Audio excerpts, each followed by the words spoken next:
Alors bienvenue dans la vidéo 8 sur la formation complète sur Aura HDR et dans cette vidéo on va faire un des projets qui m'a plus plu depuis plusieurs années, une de mes photos HDR préférées. C'est une photo que j'ai prise à Amiens un soir d'été que je revenais de Normandie, je passais par là et j'étais en train de manger avec de la famille. Attendez, je vais prendre les trois photos et d'un seul coup il s'est mis à avoir un superbe coup de soleil, coucher de soleil dans le centre d'Amiens. Donc je vais cliquer sur alignement et c'est devenu une de mes photos HDR préférées. Et je vais vous donner les fichiers RAW. Rappelez-vous que vous avez les fichiers RAW que vous pouvez utiliser. Alors je vais cliquer sur réduction de bruit chromatique, suppression d'aberration chromatique, alignement, créer HDR. Voilà, donc vous avez le lien pour télécharger cette image. Vous pouvez même faire une version différente du HDR, même la poster sur les réseaux sociaux, du moment que vous me créditez comme photographe, il n'y a pas de souci. Et vous allez voir, c'est une image qui est assez sympathique. Donc voici la photo.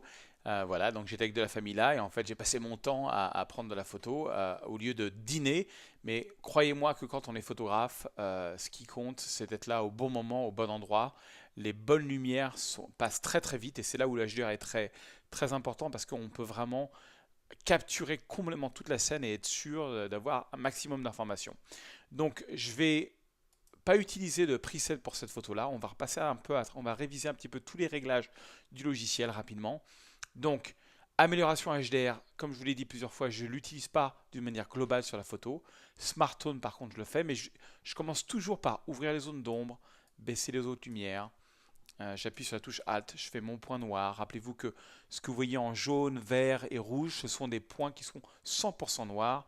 Je vais faire la même chose avec le blanc. Par contre, sur le blanc, je ne veux pas aller au-delà de ça. Je ne veux pas trop brûler mes lumières. Ensuite, je vais rajouter un peu de contraste, peut-être un petit peu de vibrance. Et là, je vais prendre une décision en ce qui concerne les couleurs. Bon, déjà, je trouve que la photo est trop sombre. Donc, vous voyez, ce qui se passe, c'est que là, il y a un petit peu de bleu, et il y a un petit peu de jaune. Et j'ai vraiment envie d'avoir quelque chose de franc au niveau du bleu. J'ai envie vraiment d'avoir. Je vais vous montrer. Si je vais sur lumière du jour, j'ai du bleu et j'ai du jaune dans mon coucher de soleil. Si je vais sur nuageux, le bleu va commencer à devenir un tout petit peu gris et ça va réchauffer légèrement. Mais si je vais sur ombragé, vous voyez, mon bleu a disparu, il devient une sorte de gris. Par contre, l'image est beaucoup plus chaude. Donc moi, j'aimerais bien avoir le meilleur des deux mondes. Donc pour ça, ce que je fais, c'est que je vais sur lumière du jour pour récupérer du bleu. Ensuite, je vais aller dans filtre polarisant. Ça, c'est une option qu'on n'a pas encore utilisée. Et regardez, filtre polarisant, ça va me rajouter du bleu. En fait, ça va faire comme si j'avais un fil polarisant. Un fil polarisant, c'est comme une sorte de lunette de soleil qu'on met sur l'objectif et qui fait que on voit un petit peu mieux justement le bleu dans le ciel, les couleurs sont plus vives. Donc je vais faire un petit peu de ça. Accentuation de détail, éclat d'image, comme vous le savez, je l'utilise que d'une manière locale et jamais d'une manière globale. Par contre, réglage haut et bas, ça on n'a pas vu encore. C'est assez simple. Vous voyez, si je baisse l'exposition comme ça, je vais baisser l'exposition du ciel. J'ai envie de rajouter un tout petit peu de froid dans mon ciel parce que je vais vraiment aller vers du bleu, vers du chaud. Et je peux même rajouter un tout petit peu de contraste, pas trop, mais un petit peu de contraste dans le haut. Et vous pouvez cliquer ici sur définir orientation et voir en fait, vous voyez, tous ces réglages-là sont appliqués d'une manière 100% du haut de l'image jusqu'à la première ligne et d'une manière graduelle de la première ligne à la dernière. Donc si j'augmente mon effet de gradient, et ben, ces valeurs-là vont être appliquées d'une manière beaucoup plus graduelle. Avant, après, avant, après. Donc, je vais juste faire un petit peu sur le haut comme ça. Et zone inférieure, je vais faire la même chose. Je vais baisser un petit peu l'exposition et rajouter un tout petit peu de contraste. Oh, non, pas de contraste, j'aime pas le contraste, juste un petit peu pour fermer un petit peu l'image. Du coup, l'image paraît un petit peu plus sombre, donc je vais retourner en haut et je vais booster à nouveau encore un petit peu plus l'exposition globale. Voilà. Et là, pour moi, j'ai un bon réglage de base. Je suis prêt à attaquer cette photo d'une manière locale. Donc, on va continuer. Donc, on va rajouter un calque, ajouter un nouveau calque de réglage. Ah, j'ai oublié de cliquer sur terminer. Oui, quand certains panneaux, vous devez cliquer sur terminer avant de pouvoir faire une autre action. Donc là, je vais aller sur ajouter un nouveau calque de réglage. Et sur ce calque de réglage, je vais vraiment m'occuper un petit peu du coucher de soleil. J'ai vraiment envie d'avoir du chaud au centre de la photo. Donc pour ça, je vais juste ramener beaucoup de jaune et beaucoup de magenta et même un petit peu de vibrance, parce que c'était vraiment un coucher de soleil très fort. Mais du coup, vous voyez, ça m'enlève un petit peu le bleu. Je vais même booster un tout petit peu l'exposition. Voilà, je ramène beaucoup de chaud. Mais je ne veux pas le faire sur toute la photo, je veux le faire d'une manière locale. Donc je vais prendre un nouvel outil qu'on n'a pas essayé qui s'appelle le masque radial. Et je vais cliquer et dessiner un cercle. Alors, vous voyez, par défaut, en fait, ça fait l'inverse. C'est-à-dire que l'effet de show est en dehors du cercle et rien n'est fait à l'intérieur du cercle. Donc, il faut inverser le masque. Donc, vous allez dans masque, inverser, et là, ça va être le contraire. Vous voyez, maintenant, on a un rayon de show. Donc là, je peux faire comme ça. J'aime bien, j'aime bien. Alors, le cercle, vous pouvez le baisser, voilà, le faire comme vous voulez. Je peux le faire comme ça. Je peux le rabaisser. Je peux le mettre juste là où il y a le soleil. Ce qui est pas mal parce que je voulais que ça ait du bleu vers du jaune. Donc ça me plaît bien. Au lieu d'utiliser une brosse, ça change un petit peu. Mais j'ai envie de rajouter un petit peu des couches par-ci par-là. Donc je vais cliquer sur terminer. Je vais retourner là. Et je vais rajouter un pinceau en plus de ça. Et je vais rajouter juste un petit peu de chaud par-ci par-là. Peut-être là. Pour que voilà, que ça ne fasse pas juste dans le cercle ici. Pas partout, mais voilà. Comme ça, je vais vraiment du bleu vers du jaune. Donc vous voyez, il y a plein de tâches de capteur, mais ça, on va s'en occuper dans Photoshop à la fin. Donc voilà, terminé. Alors maintenant, je suis prêt à faire mes deux grands classiques, c'est-à-dire flouter un petit peu, faire un contraste entre le net et le flou.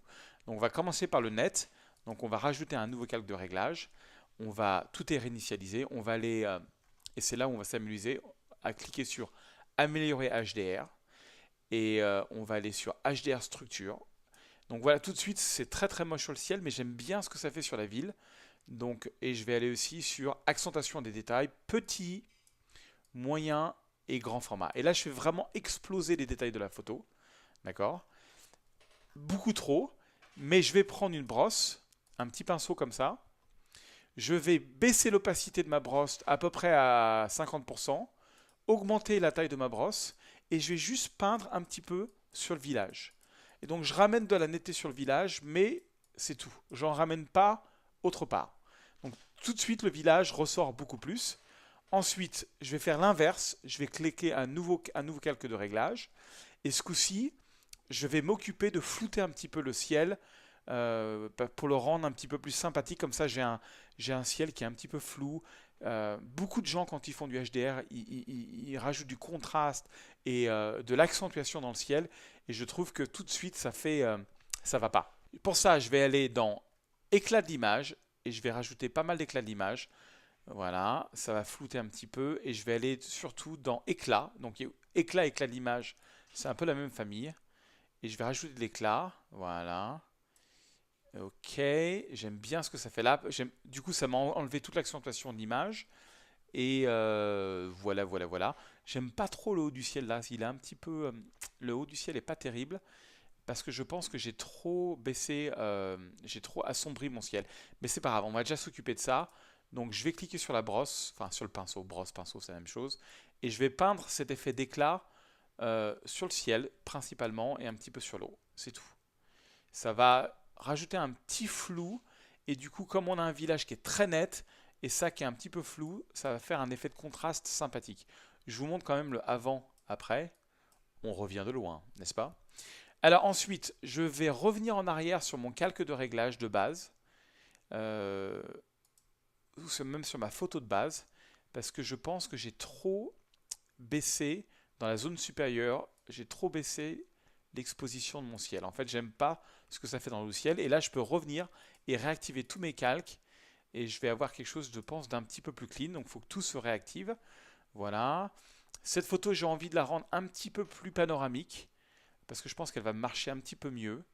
Donc, je vais aller dans recadrage. Et je vais aller recadrer ça. Voilà, attendez, je regarde si je n'ai pas des paramètres prédéfinis. J'aime bien faire du 16 neuvième. Voilà, 16 neuvième. Non, on veut pas 16 neuvième, on veut 16 neuvième, pardon. Voilà, 16 neuvième. J'imprime beaucoup de photos en 16 neuvième. C'est un format de cadre que j'aime bien. Ça fait très panoramique. Voilà, quelque chose comme ça. Je pense que ça peut marcher simplement. Voilà. Donc j'aime déjà mieux cette photo comme ça en panorama.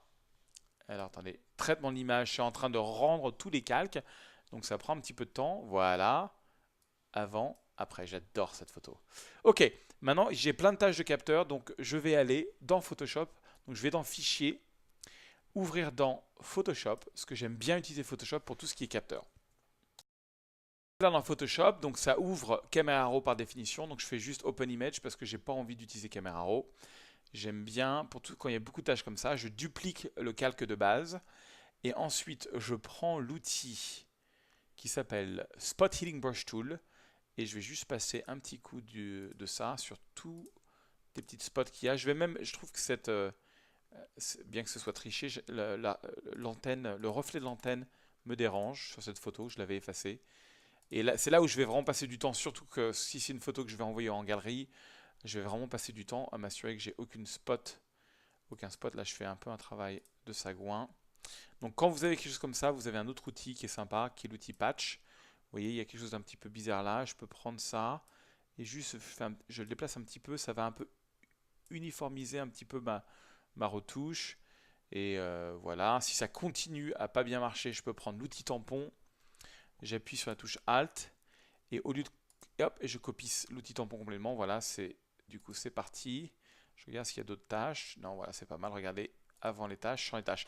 Et généralement dans Photoshop, j'aime bien faire des petites courbes en plus. Je vais dans Curve ou courbe et je vais faire une petite courbe de contraste globale. Je vais éclaircir et assombrir la photo, ce qu'on appelle une courbe en S. Et des fois, je refais une autre courbe. J'aime bien travailler courbe par courbe sur... Hop, non. Ça, c'est des niveaux. C'est pas ce que je veux faire. Je vais faire une courbe. J'ai un cours sur Photoshop, si vous voulez. Hop, je vais juste rééclaircir un tout petit poil comme ça. C'est-à-dire que je fais une courbe de contraste, une courbe d'exposition et une courbe de couleur. C'est de la folie. Mais c'est un petit peu... j'ai trouvé que c'était un bon moyen. Donc la courbe de couleur, je vais dans chaque couche. Je me dis, tiens, qu'est-ce qui se passerait si je fais ça? Tiens, je vais peut-être rajouter un tout petit peu de rouge. Voilà. Voilà, un petit peu de magenta. Et le bleu, qu'est-ce que je peux faire sur le bleu? Rajouter peut-être un petit peu de bleu. Bon, c'est un peu too much quand même, les couleurs sont trop changées, mais j'aime bien un petit peu, donc je baisse l'opacité de ce calque. Enfin bon, voilà. Et là, vous pouvez vous amuser courbe par courbe pour voir...